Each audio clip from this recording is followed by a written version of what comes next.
Hey folks, welcome back to 10-Minute Leadership Talks. This is going to be your fourth supplement, so supplement number 4. Once again, as a reminder, if you haven't watched the videos leading up to this, please be sure to do so, especially the 5 base lessons, 1 through 5. It's going to give you kind of some background information that goes into these supplements, so if you don't watch those, it's going to be really hard to follow along with this lesson.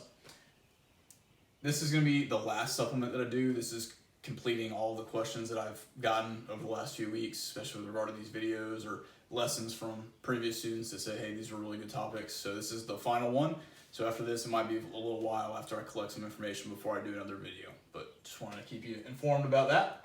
And the topic is going to be leadership pet peeves. So this is my personal opinion stuff, just stuff that I've seen either as a follower, maybe a peer.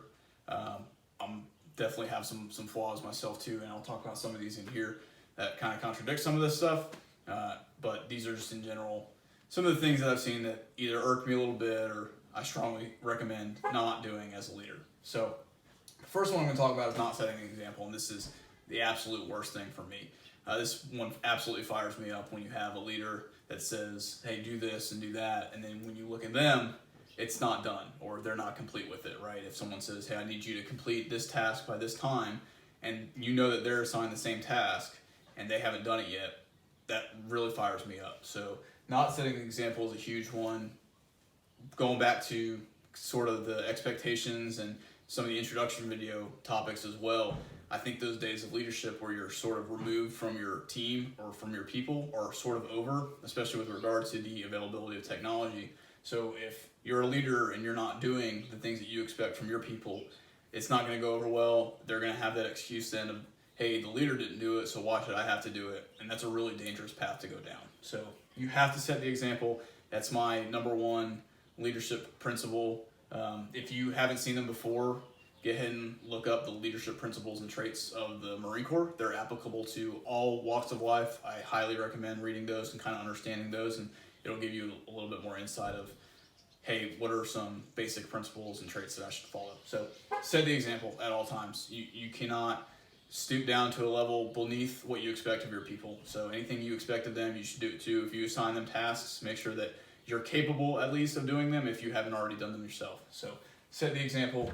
The phrase that I cannot stand with regard to that is do as I say, not as I do. So if you ever find yourself saying that, then you're probably in the wrong. That also, it's up there with the phrase that I can't stand of this is the way it's always been done, or that's how we've always done it. Those are awful responses. So make sure you have reasons for everything that are justified both morally and efficiently, and set the example at all times. So that's number one, not setting an example, grinds my gears. Number 2 is over delegating. And here's one of the flaws that I have is actually under delegating. So I'll get into that a little bit, but over delegating basically means, hey, you put all of your work on other people. So there's definitely an art to delegating, especially the higher you go up, the more tasks you're going to have, or at least the more tasks that your group or team is responsible for. So there's going to be some things that you cannot do on your own. So you have a team for a reason. Make sure you're utilizing that team to its best ability and capability. But what really kills me is when you see leaders start giving everything out and not taking anything for themselves. Maybe it's a personal thing that I've been through, but a lot of times I've seen leaders say, hey, I do this and submit it to me. And then you do it, you submit it to the leader, and then they get it back. They're like, well, this isn't how I wanted it done. To me, in my mind, I'm thinking, well, then do it yourself. Like if you gave me a task, you didn't like how it was done, but you didn't give me anything to work with, then, do it yourself. Do it the way that you wanted to. And again, that's one of my flaws is saying, hey, if you want it done right, then do it yourself. I probably take that a little bit too often and take some things in or take more tasks than I should instead of giving it out to the team. But the over delegating just kills me. So make sure you're giving out proper tasks, utilizing that team for what it's supposed to be, which is helping each other out and getting all the tasks done as a unit. But when you're in charge or as a leader, make sure you're not delegating everything out to other people. One of the things with delegating is there's this mentality that, hey, I'm going to make someone else, specifically my junior people, do this, and that's going to help teach them how to do it. That's great, and that's really good, and we've talked in previous lessons that you want to train people for the next job or kind of train them and prepare them for whatever's next in their career, professionally or personally, but you have to be there with them doing it. You don't want to be the guy that says, hey, do this. I know you have no idea what you're doing, but you're going to do it and you're going to learn about it. that's not going to go very far, because you have to kind of be there and sort of hold their hand along the way. So make sure you're not falling into that trap of saying, hey, I'm giving all these people these tasks because it's going to better them. Well, if they don't have any, example or anything to look at to figure out that task, then it's not going to go very far. So be careful about over delegating. Make sure you take on as much of the load as you need, and it probably should be a bigger load than everybody else overall. Maybe it's not as physically much, maybe it's mentally more, whatever it is, but you as a leader are ultimately responsible for everything they do as a team, and you don't want to be the guy that says, hey, everybody else do this stuff and I'm going to take credit for it. So that's number 2. And then number 3 is going to be lack of guidance, and this one absolutely kills me too. And what I mean by lack of guidance is basically giving tasks. This is kind of associated with number 2 as well. If you give a task and you don't tell that person, what the expectation is of that task, and this sort of goes back to lesson 1 with expectations, right? You can't expect anything from your people if you don't tell them what the expectation is, right? If you can't tell them what the goal is, then they're not going to know kind of what to work for. And that's where that lack of guidance comes into play. So the story that I kind of think about when I think lack of guidance is something for me growing up, and this is going to be actually a positive side of lack of guidance. So one of my sort of fondest memories growing up with my parents was yard work with my dad. He always worked outside, extremely hard worker, and was always doing stuff with the house, and I loved to be a part of it. Even as a really young kid, I just liked being out there hanging out with him. It was time that we got to spend together, so that was a really cool part of my childhood. And as you get older, you kind of gain those responsibilities, right?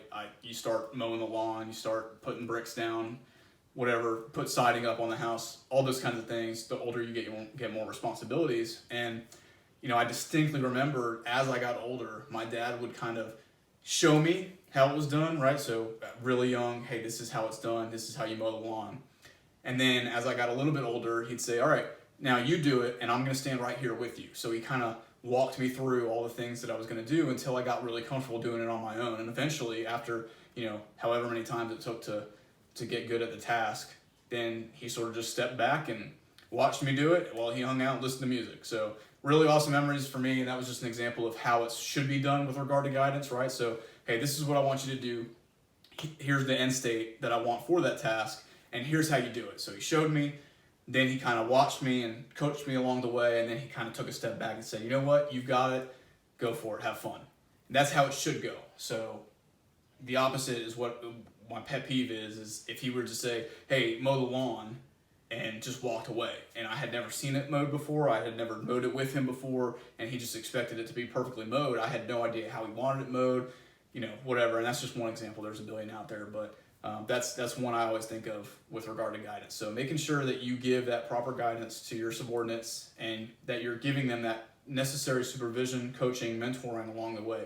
You can't just go from 1 to 100. You can't just go, hey, do this, and then walk away and expect it to get done if you haven't given them that proper instruction up to the point of, hey, this is exactly how it needs to be done. So make sure you give enough guidance and enough supervision, but you also don't want to fall on the other side of the spectrum here where you're constantly, micromanaging them and say, even though you coach them and mentor them through, you're still going to have your hand on it. That's a dangerous game to play too, but sort of in that middle where you coach them through, teach them how to do it, and then once you're confident in their ability, take a step back. You still need to check up on them, right? You always have to keep that supervision eye on the task, but once they got a grip on it, then no need to micromanage anymore. So those are just 3 of them, and again, I'm not, flawless by any means with regard to leadership or how to lead or coach or mentor or anything like that. But these are just 3 traps that I see a lot that, I don't want you to fall into. So again, this is the last supplement video for now. There'll be more that follow in the future if there's any more questions. So please send those my way. Otherwise, I appreciate you paying attention and logging on. And I wish everybody the best and good luck in your leadership endeavors.